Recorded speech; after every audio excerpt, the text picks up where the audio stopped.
This is October 17, 2017, and I have the pleasure of interviewing an esteemed member of the Hudson County Bar, Joel Leyner. I'm Bob Margulies, past president of the Hudson County Bar. Good afternoon, Joel. Good afternoon, Bob. Now, you've been a member of the bar for a few weeks now. What year were you admitted? I was admitted in December of 1955. And you're a Rutgers man all the way.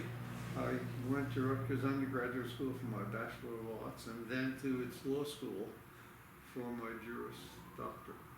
Now, you actually were in the Brennan Courthouse, and before it was closed and reopened, you clerked in this building for Judge Nemo?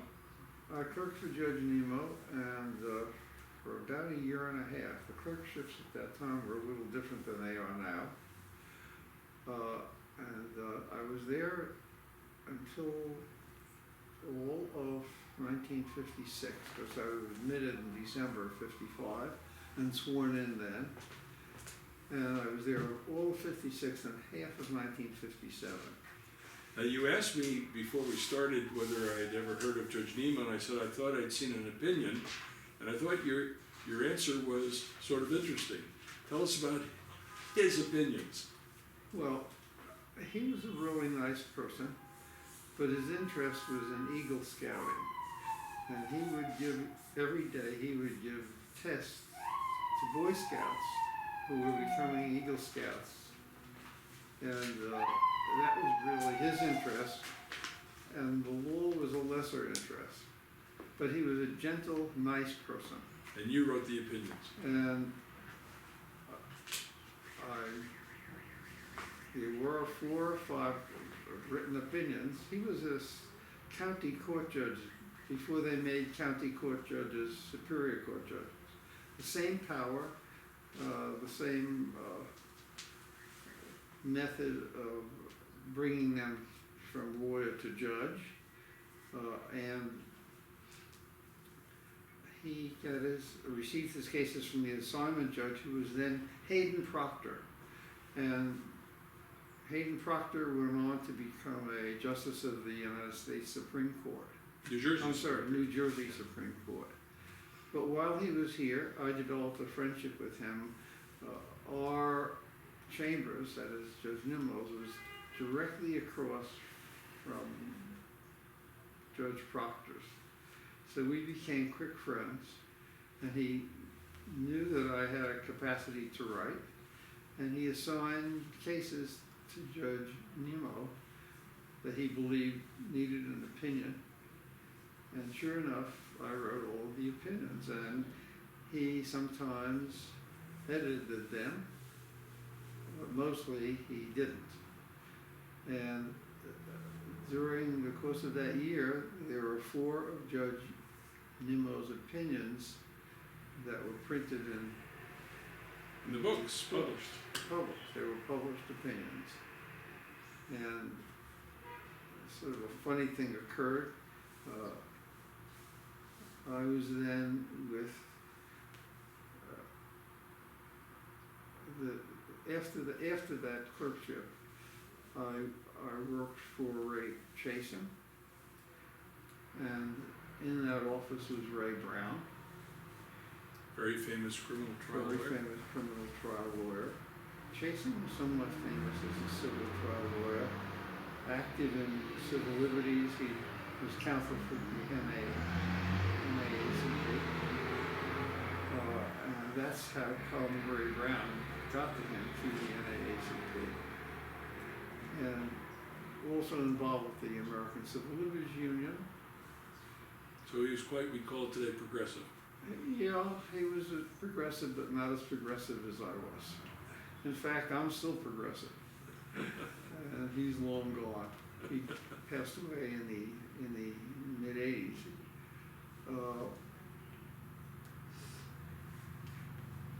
But both he and Ray Brown were very good mentors. And writing was important to Chasen. He wrote well.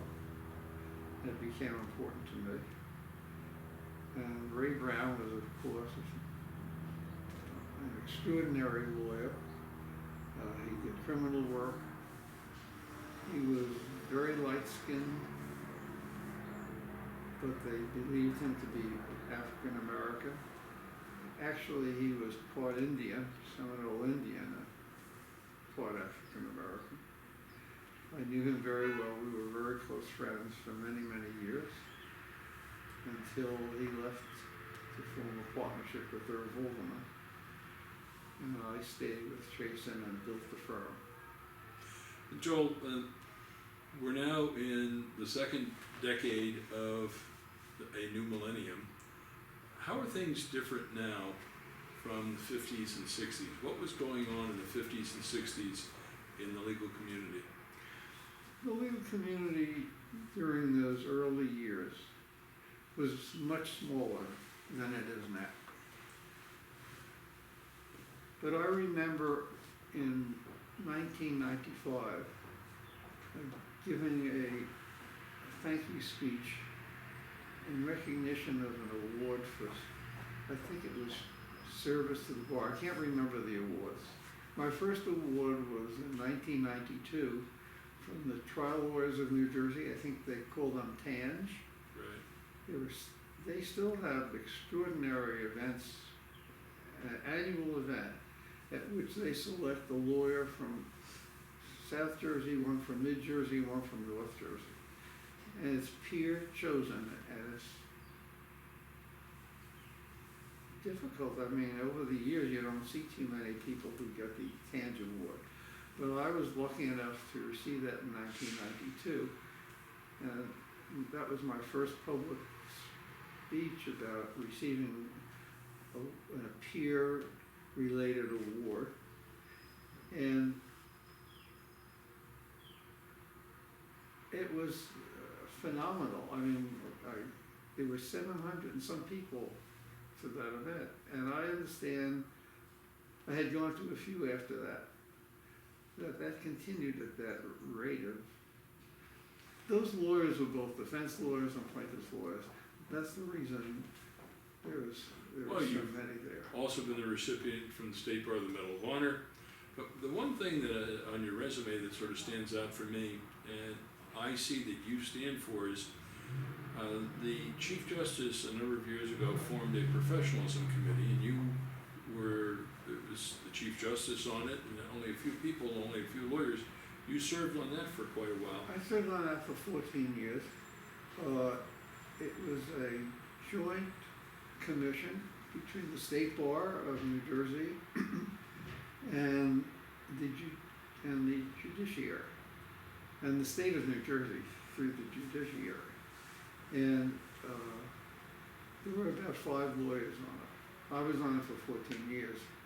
It's when I retired that I resigned from that. You asked me a question before I don't think I answered. Lawyers aren't very good witnesses. They talk too much, you see. Yeah. Tell us about the difference between the 50s and the 60s and today. I started to answer that by talking about an award in 1995. And the reason for it is that that award was for distinguished service to the Bar of New Jersey. And I remember the speech I gave. And I think if I can remember the opening of that speech, it'll tell you what it was like in the 80s and the 90s. When I stood up to talk, I recall that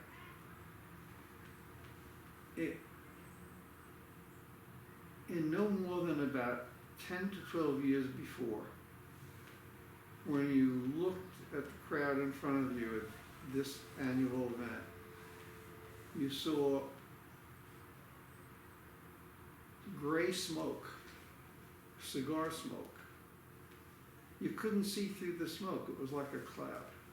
And when and if that cloud parted, you'd see white men with white hair sitting at tables that were ethnically derived. There were Italian tables for Italian lawyers, Irish tables for the Irish law firms, smaller Jewish firms, Very few African Americans. There was no effort. Well, maybe Ray Brown was with me. Probably was. But there were very few African Americans. George Wiggs. George Woods was another, yes, and a very nice person. Yes. He didn't achieve the significance of Ray Brown as a lawyer. He tried cases not only in New Jersey but in other states as well. And I remembered saying how different it is as I looked down upon that audience, because it was totally diversified. There were women, and there were men and women of color, and they weren't all gray-haired. They were younger. They were alive. There was a lot of dancing, and it was a much different bar by '95. Now, how about actually in the courtroom? You've tried many, many cases. You're known as a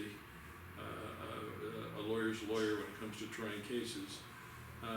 How did the practice change over the period of time? There were fewer judges then,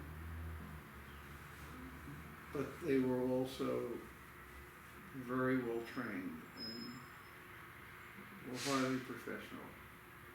Except for what was then called the district court, which was a court of limited jurisdiction. I think $1,000 was maximum, and then they raised it to $3,000 in terms of what You call it small claims today. Yes. In the district court, that was the special civil court. You know, the judges in that court were ordinary to not so great. The judges in the upper court were much better people. But as in every courthouse across the state, and I've tried cases in for almost all of them, not two or three, but in almost all of them, there are always a handful of good judges, and the rest are mediocre to not so good. It's like anything else. Like milk used to be, we used to get them in bottles. There was a little cream at the top, and the rest had less cream in it. The same as with people. The judges were better then, but there were always good judges. Do you find that one observation I've heard people say is today, the law doesn't seem to matter as much.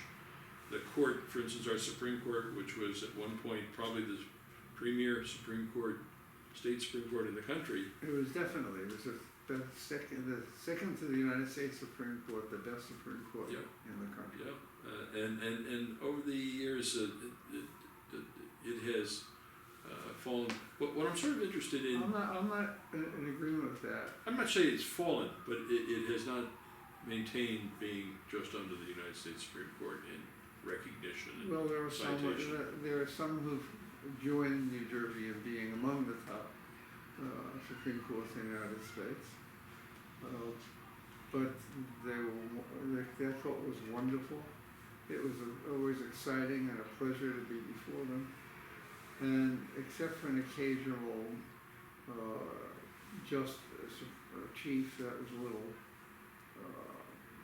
hard to bear, they mostly have been wonderful chief justices as well. I'm sort of interested in how Hudson County has always been known as a very political county. And I'm interested in how you think politics affected the law and the judiciary, the appointment of the judges over the years. Well, politics was totally responsible. Politicians were totally responsible for judge selection. There was a time, and there was always a time when the assignment judges in Hudson County were able, through some process, to select lawyers to become judges, and the politicians went along with the Selection. With the selection by the assignment judge. I remember a few assignment judges who had the capacity to do that, and who the politicians would pay attention to. And we had some wonderful, good judges, mostly selected by the assignment judges. I remember off of, my partner, a former partner, off of D'Italia, I think was, my recollection was that Burlog's Humphreys was significant in his appointment, and talked to me about whether I wanted to be the judge. And I had a few judges before that who, I had 4 opportunities to be a judge, and I determined that I'd rather stay as an advocate. Thank you. I have so much to tell and 5 minutes left to tell it. You have a little more than that, but talk to us about some significant experiences. I know that you, in terms of, for instance, women's issues was always important to you. But tell me a little about some cases that you had the opportunity to participate and represent people in that you thought were significant, or issues. Well, before we get to that, if we ever get to it, I was interested in women's issues. And as a matter of fact, the lawyers in the community knew I was. And somewhere about in the early 90s, 2 African American women came to visit me in my office and told me they wanted to form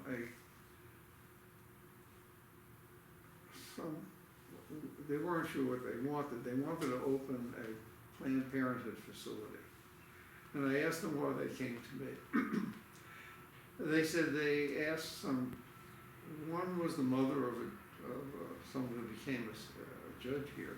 Her name was Scott, Susan Scott, I think. The other was an African American who was a professor at a university in New York.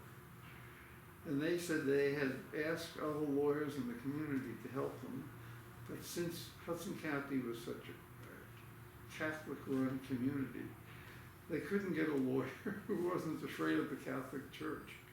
And they were told that I wasn't afraid of any church, so, or synagogue for that matter. So I started what was then called Planned Parenthood of Hudson County. And it grew and grew over the next 20 or 30 years to be Hudson Health Center, I think was the last name that it had. And in fact, it ended up with a $10 million annual budget, and they did not merely birth control, which was the initial purpose of a Planned Parenthood facility, but it became a freestanding medical facility that dealt with all kinds of medical issues. And that was a wonderful, very comfortable accomplishment for me. Let's keep going. Okay, I was always very disturbed about prejudice by white people against any other color. And I tried always to diversify my firm. I started my firm in 1957 with Lewis Holland, who was a wonderful lawyer. And one of our purposes was to build a firm with lawyers, women lawyers and lawyers of various religions and cultures, if we could. And we did that. And by the time that I retired from the firm, which totally retired, which was about 6 years ago, I think we had Asian women, black lawyers. We had a black or African-American lawyer out of that firm called Niels, Judge Niels. Julian's wonderful. Julian, wonderful person. I think we have 7 judges in this county court. You're outdoing Lamb Blake. You're outdoing Lamb We Blake for did, judges. somebody from Lamb Blake told me that we surpassed them a couple of years ago. Well, you built the firm that used to bear your name is the largest firm in the county Yeah, by far. right. But it was time for the young people to want their name in the firm. And Fine. it was sort of odd for me to see my name go off, but they spoke to me about it first. And I said, it's time for somebody else. I've had a wonderful, wonderful career and a wonderful life. And not merely with the Planned Parenthood, but I also started and was the president of the Hudson Inn of Court. I was the president for 14 years. It was, I think, that one of the best inns of court in New Jersey. It's still going. A former partner of mine almost willingly took over as president, but he did it with grace, and he's still running it. And that's Steve Menaker. He's Right. a wonderful ethical lawyer, and he's done probably a better job than I do. I don't know for the last 14 years at it, but So I'm very persistent. you did a wonderful job, and the details made a difference to you, but it was a wonderful mentoring experience, and fit into professionalism which you espoused and lived, and you were an example of.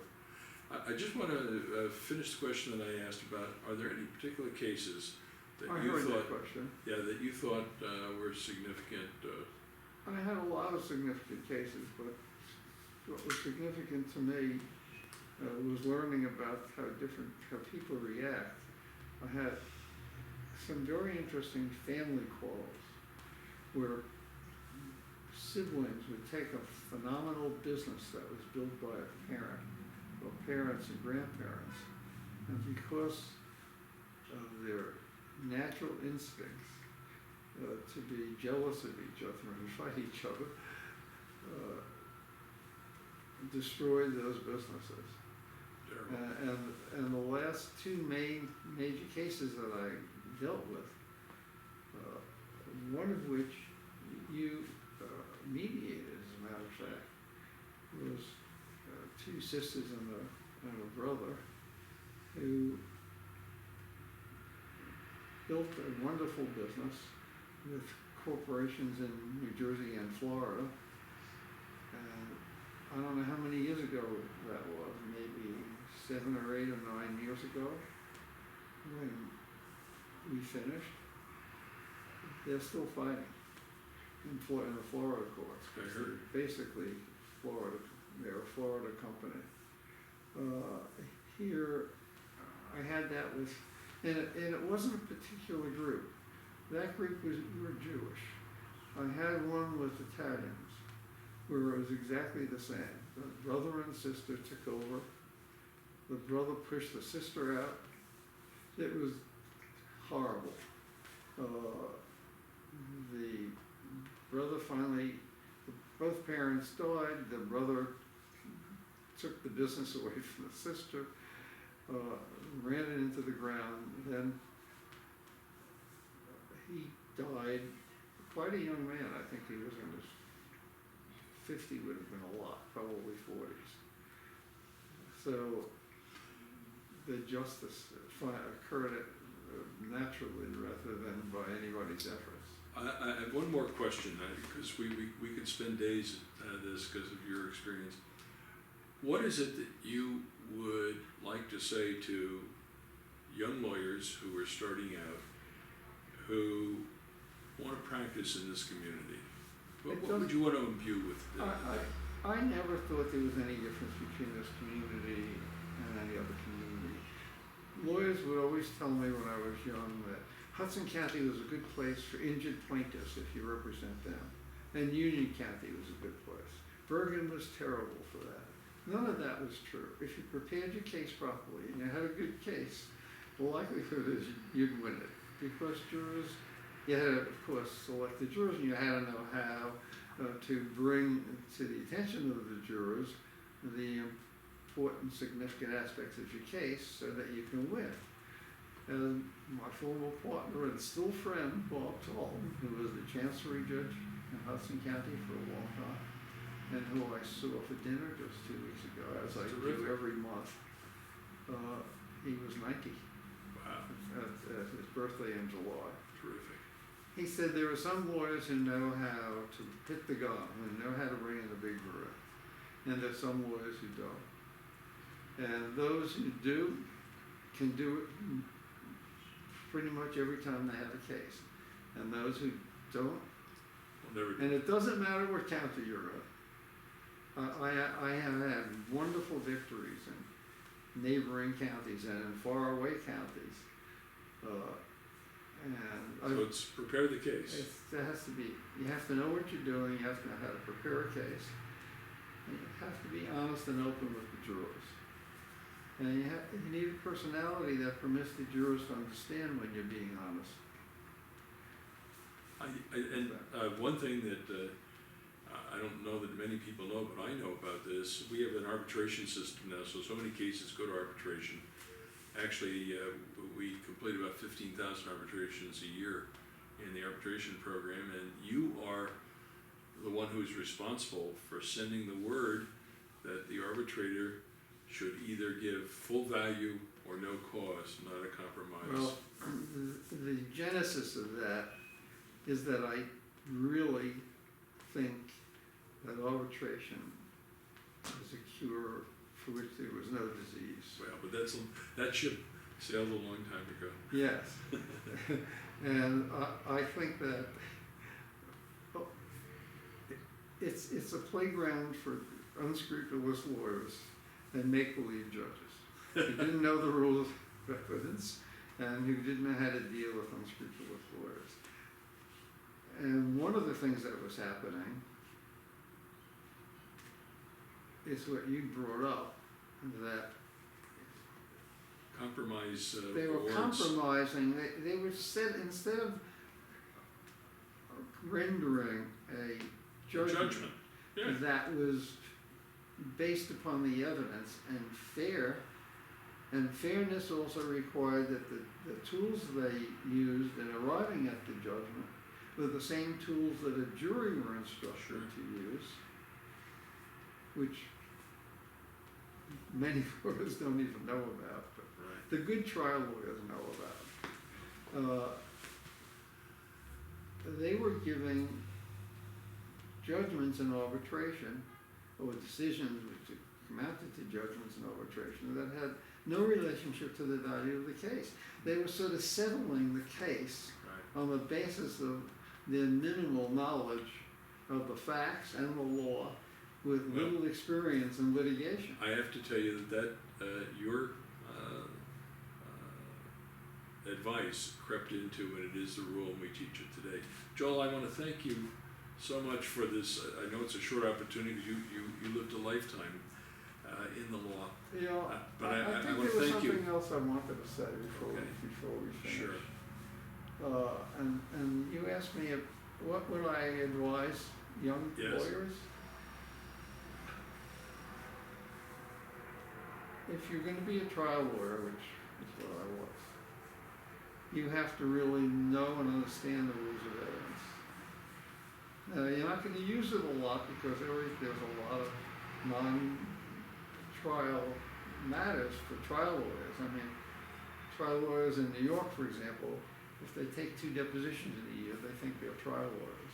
Now, I've tried cases in New York that have gone through the court system there, and there are some good lawyers there, but all lawyers in New Jersey are probably just as good or better than the fancy New York ones. But I just think you have to be persistent and you have to know the rules of evidence. You have to care about your client. It's not a contest between you and your adversary to try to fool the jury. It's to bring them the truth and let them give an appropriate response in terms of a verdict that's meaningful. And that's why I was able to get many multi-million-dollar verdicts. And I was the first lawyer in this county to get a verdict of, I think, $1.5 million for one person for his injuries. The first Fantastic. one. It was Fantastic. I worked very hard at this. Well, and you got results. Thank you so much. You're very welcome. It was a pleasure. It's truncated, and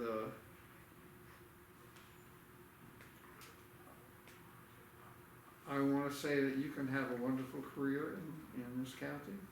The judges are always, there's the cream of the judges in Hudson are the same as the cream in every other county. And if you're lucky enough to get them, and if there's a good assignment judge and you have a good case, he's going to know who to send that to for the most part. And you got to keep studying. I never stopped reading the latest cases and the latest techniques on influencing people. Well, and it showed in your results, but we're going to have to close it now. Thank you so much. You're very welcome.